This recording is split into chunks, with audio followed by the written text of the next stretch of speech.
The Life and Diary of David Brainerd is a compilation of David Brainerd's diary posts that was edited and put into print by Jonathan Edwards, along with some notes and reflections from Edwards, as well as some letters written by Brainerd. Remembering that this is in fact a diary, Brainerd wrote in a way that he never would have if he had known ahead of time that it would be published. In his writing, he pours out his heart and soul onto the pages, and you wonder if he had been planning to write an autobiography, how different the language would have been. Nevertheless, the book before us is the diary of Brainerd, and he in fact never intended for it to be published. But with some encouragement from Edwards and other friends, he eventually gave the go-ahead for Edwards to publish it. The diary starts out covering the early portions of Brainerd's life, and he fairly quickly does this before going over an extensive recounting of his conversion experience. Brainerd was troubled for quite some time over his soul and whether or not he was truly saved before truly finding conviction of sin and salvation in Christ. However, the bulk of the diary is focused on the time of his missionary work to the Indians, as if to show how reliant he was on God during those days of his life. During the reading of the book, there are several themes that stick out. The first is Brainerd's devotion to prayer. He was a man of prayer, and almost every single log in the diary mentions prayer of some sort. Whether this was public or private, whether this was the entire day or just an hour, one thing is for sure, Brainerd was devoted to prayer. Secondly, as one could assume, Brainerd had a heart for the mission field. This was a burning passion for him. We see this even early on in the diary as he mentions that he felt the need to pray more so for those who were unsaved than those who were brothers in Christ. And then obviously the majority of the book is devoted to diary entries recounting his dealings with the Indians on the mission field. It is curious to note, however, that early on in the diary, and even before he had been commissioned to go to the Indians, Brainerd often felt ignorant and unqualified for the task that he had been called to.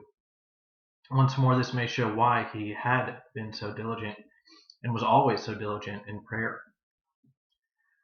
A third theme that shows up throughout the diary would be the realness of Brainerd, for lack of a better word. He tends to tell it like it is, and this is likely due to the fact that it is his diary. But he does lay his soul bare for the reader.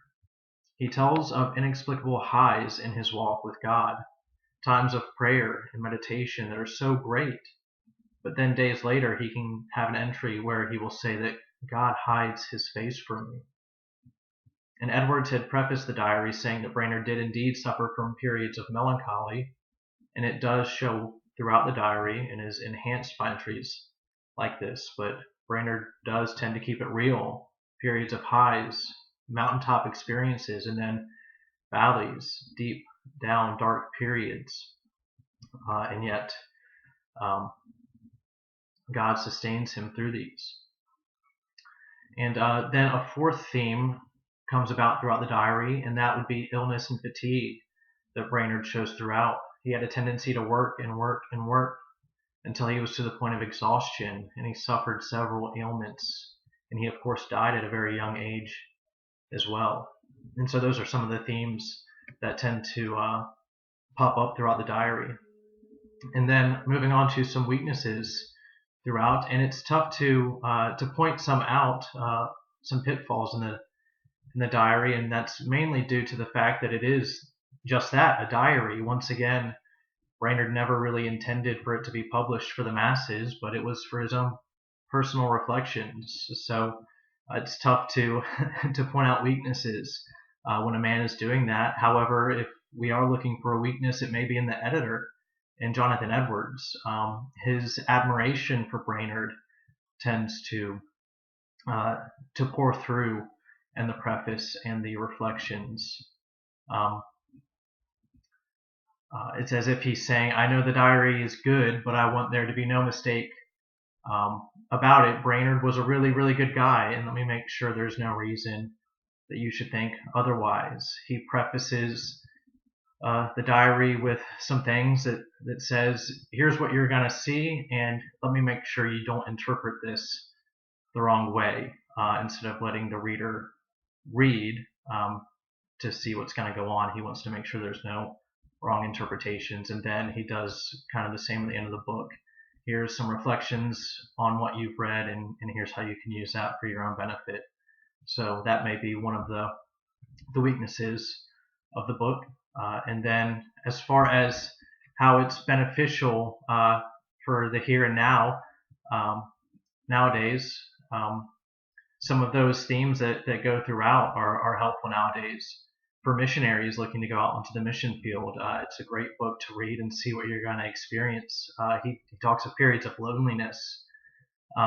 It's good to understand that there were times where he just felt like there was nobody else around. He felt like it was just him, and yet that caused him to rely on God and prayer.